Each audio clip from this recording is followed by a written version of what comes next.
नमस्कार। हमारे चैनल में आपका स्वागत है। मैं हूं रामचंद्र मौर्य। साथियों, अक्सर कहा जाता है कि प्रधानमंत्री नरेंद्र मोदी की सरकार लोकतंत्र के चारों स्तंभों पर हमला कर रही है। आज वह बात साबित तब हुई जब एक रिटायर्ड जज एस अब्दुल नजीर को आंध्र प्रदेश का राज्यपाल बनाया गया। राज्यपाल पद के पहले अयोध्या मामले का निपटारा करने वाले जज रंजन गोगोई, जो कि उस समय चीफ जस्टिस ऑफ इंडिया थे, उन्हें राज्यसभा में लाया गया था रिटायरमेंट के लगभग 3 महीने बाद। तो उस बेंच में, अयोध्या के मामले पर सुनवाई करने वाली बेंच में जितने जब जज थे, सबको टॉफियां बांटी जा रही हैं। किसी को राज्यपाल, किसी को राज्यसभा। मतलब कि जितने भी फैसले सरकार के फेवर में हुए हैं, वो चाहे नोटबंदी का मामला रहा हो, वो चाहे 3 तलाक का मामला रहा हो, वो चाहे अयोध्या का फैसला रहा हो, हर फैसलों पर जजों की जो कार्यशैली थी, उनका निर्णय था सरकार के पक्ष में, तो उस समय लग रहा था। लेकिन आज वह स्पष्ट हो गया उस समय जब आंध्र प्रदेश का राज्यपाल एस अब्दुल नजीर को बनाया गया था। अयोध्या फैसले पर में 5 जज थे, जिसमें से कि बेंच में एस अब्दुल नजीर भी शामिल थे। इनके अलावा रंजन गोगोई, शरद अरविंद बोबड़े, वाई.डी. चंद्रचूड़, जो आज के चीफ जस्टिस हैं, अशोक भूषण, 5 जज थे। तो उसमें से वाई.डी. चंद्रचूड़ सीजीआई हो चुके हैं। रंजन गोगोई को राज्यसभा का सदस्य बनाया गया है और एस अब्दुल नजीर को आज आंध्र प्रदेश का राज्यपाल बना दिया गया। अब बचे हैं शरद अरविंद बोबड़े और अशोक भूषण। ये भी जब रिटायर्ड होंगे तो इन्हें भी किसी न किसी पद पर बैठाया जाएगा, क्योंकि पूर्वाग्रहों से ग्रसित होकर के फैसले सुनाए गए थे सरकार के पक्ष में। या यूं कहें कि न्यायपालिका पर सरकार की पकड़ मजबूत होती जा रही है और न्यायपालिका की स्वतंत्रता, न्यायपालिका की साख बट्टे में जा रही है। लोकतंत्र के चारों स्तंभों में से न्यायपालिका मुख्य माना जाता है और इसी न्यायपालिका से अभी टकराव हुआ था कॉलेजियम सिस्टम को लेकर के। तो क्या हम समझें कि वो टकराव सिर्फ नौटंकी थी, नाटक था? जो कुछ होता है सरकार की मर्जी से होता है, फैसले सरकार की मर्जी से दिलाए जाते हैं, फैसले पर सरकार की छवि होती है, सरकार की जीत होती है। तो लगता है कि जब सुप्रीम कोर्ट का निर्णय है तो इस पे शक नहीं करना चाहिए। लेकिन उस शक की सुई आज और उस समय भी जब राज्यसभा का सदस्य नियुक्त किया गया था नवंबर 2019 में रंजन गोगोई को, तो उस समय भी शक की सुई सबके समझ में आ गई थी। लेकिन एक मामला था, वो इसलिए इतना विश्वास नहीं किया गया। हम गारंटी के साथ कहते हैं कि अयोध्या मामले पर फैसला देने वाले 5 जजों को निश्चित रूप से कोई न कोई पद दिया जाएगा, जिसमें से 2 जज जो रिटायर्ड हुए थे उन्हें पद मिल चुके हैं। तो क्या इससे प्रजातंत्र के ऊपर एक प्रहार नहीं हो रहा है?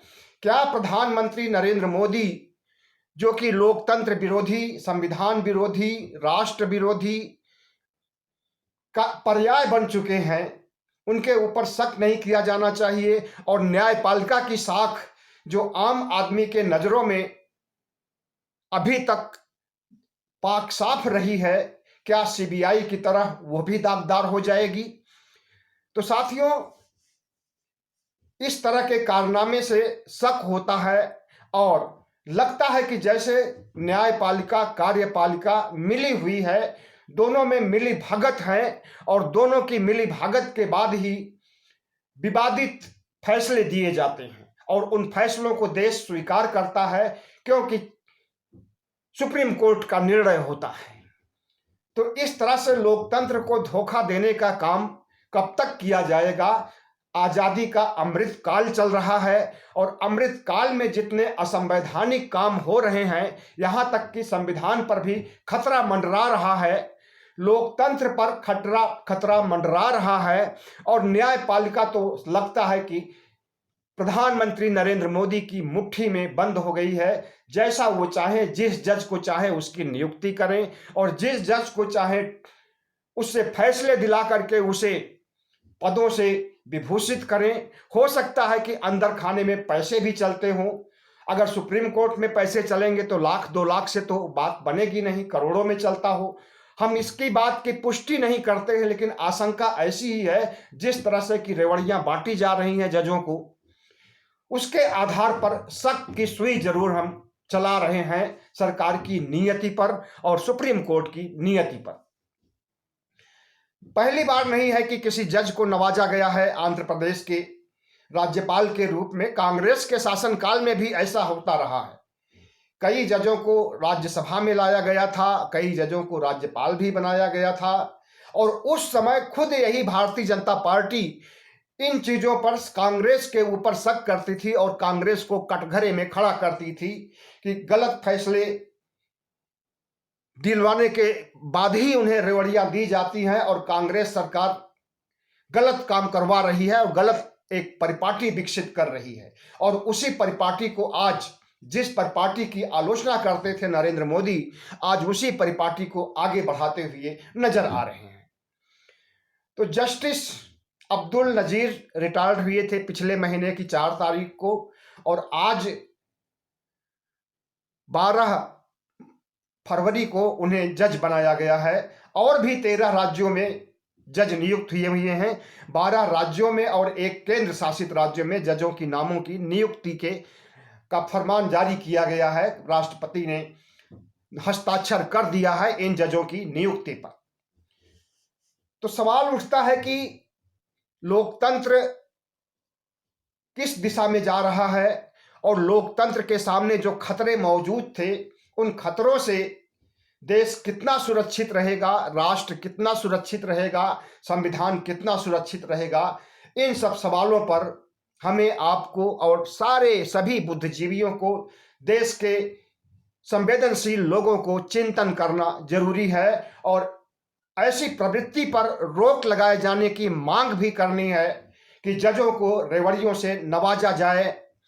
उनके रिटायर्ड होने के बाद अगर उन्हें ऐसे पदों पर बैठाया जाता है तो इसका मतलब है कि पूर्वाग्रहों से ग्रसित होकर के या सरकार के निर्देश पर, सरकार के इशारे पर उन्होंने फैसले दिए थे। 3 तलाक का फैसला में भी एस अब्दुल नजीर थे, नोटबंदी के फैसले में भी, जो कि नोटबंदी बाद में पता चला कि गैर कानूनी थी और नोटबंदी से जो उद्देश्य था वो उद्देश्य नहीं पूरा हुआ, बल्कि अर्थव्यवस्था को रसातल में ले जाने का काम किया था नोटबंदी ने। और उसी नोटबंदी को जजों ने सही ठहराया था। तो क्या मोदी जी के कहने पर सही ठहराया था? और जब उस नोटबंदी से देश को नुकसान हुआ है, देश की अर्थव्यवस्था चरमरा गई है, तो सुप्रीम कोर्ट के जजों को यह सोचना चाहिए कि देश सर्वोपरि है कि नोटबंदी करने वाली सरकार सर्वोपरि है। हमें तो लगता है कि उन जजों ने, जिसमें कि BR गवई थे, बीबी नागरत्ना थी। हाँ, एक बात, बीबी नागरत्ना ने नोटबंदी के खिलाफ अपना मत सुनाया था, अपना फैसला सुनाया था। बाकी 4 जजों ने नोटबंदी को सही ठहराया था। क्योंकि 4 जज हैं, उसमें से 3 की बात मानी गई और बीबी नागरत्ना की बात नहीं मानी गई। तो इससे यह लगता है कि बीबी नागरत्ना जैसे भी जज हैं जो कि लोकतंत्र की मर्यादा को, न्यायपालिका की साख को बनाए रखने के लिए प्रतिबद्ध हैं। ऐसा नहीं है कि पूरा का पूरा न्यायपालिका भ्रष्ट हो गया है और प्रधानमंत्री के उंगली दिखाने पर ही फैसले दे रहा है। तो आज हमारा जो सवाल मौजू है वो ये है कि इस देश में जिस तरह से हिंदू राष्ट्र बनाने के नाम पर इस देश में जिस तरह से सांप्रदायिकता के आधार पर चुनाव जीतने के लिए प्रयास होते हैं और जिस तरह से CAA NRC ला करके एक समुदाय विशेष, एक धर्म विशेष को की नागरिकता खत्म करने की चाल चली जाती है और उन्हें इस देश से बाहर करने की साजिश रची जाती है, मुसलमानों के नरसंहार की बात कही जाती है। संसद में तो बहस नहीं हो पाती है, लेकिन धर्म संसद में जहर उगला जाता है और वो भी राष्ट्र के खिलाफ, संविधान के खिलाफ।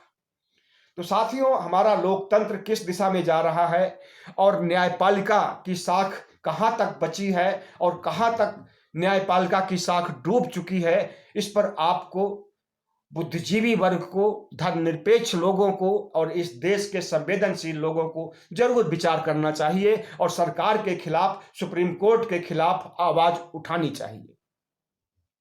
बहुत बहुत धन्यवाद। हमारे चैनल को सब्सक्राइब कीजिएगा, लाइक कीजिएगा और शेयर कीजिए।